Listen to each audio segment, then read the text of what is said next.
Python contains many data types as part of the core language.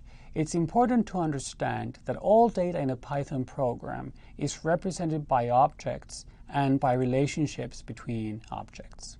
Here's the idea. The value of some objects can change in the course of program execution. Objects whose value can change are said to be mutable objects, whereas objects whose value is unchangeable after they've been created are called immutable.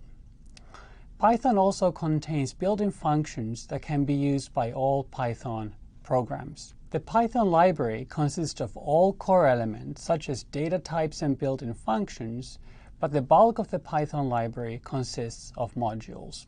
In order for you to be able to make use of modules in your own code, you first need to import those modules using the import statement. Each object in Python has three characteristics.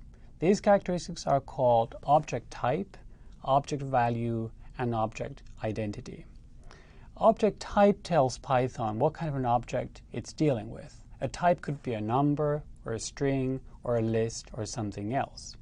Object value is the data value that's contained by the object. This could be a specific number, for example. Finally, you can think of object identity as an identity number for the object. Each distinct object in the computer's memory will have its own identity number. Most Python objects have either data or functions or both associated with them. These are known as attributes. The name of the attribute follows the name of the object, and these two are separated by a dot in between them. The two types of attributes are called either data attributes or methods. A data attribute is a value that is attached to a specific object. In contrast, a method is a function that is attached to an object, and typically a method performs some function or some operation on that object. Object type always determines the kinds of operations that it supports. In other words, depending on the type of the object, different methods may be available to you as a programmer. Finally, an instance is one occurrence of an object. For example, you could have two strings. They may have different values stored in them, but they nevertheless support the same set of methods. To clarify the difference between a data attribute and a method, let's do some Python. Let's first import a library called numpy, which I'm going to import as np. And this is just to save me some typing. I'm going to define two arrays. Let's say my first array consists of the numbers 1, 3, and 5. I'm going to call that x. And my second array is going to be called y.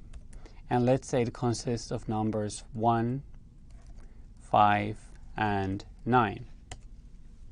Now, both of these objects are numpy arrays. That means they both support the same methods and have the same attributes available. If I wanted to know the mean of the numbers in x, I could simply ask Python to return that. Here I'm calling the mean method, which is connected to the object x. I can do the same exact thing for object y. They turn out to have different means in this case, but in both cases, the mean method is available to me. Let's look at an example of a data attribute. If I type x.shape, Python is telling me that this array contains 3 numbers. I can similarly ask, how many elements do I have in y? And the answer is the same. There are 3 elements embedded in y. Notice in the first case, when I ask Python to compute a value, I have parentheses following the name of the attribute. That means mean is a function. In contrast, when I ask Python to return the shape of the array, I don't have parentheses following the word shape. That means shape is a data attribute.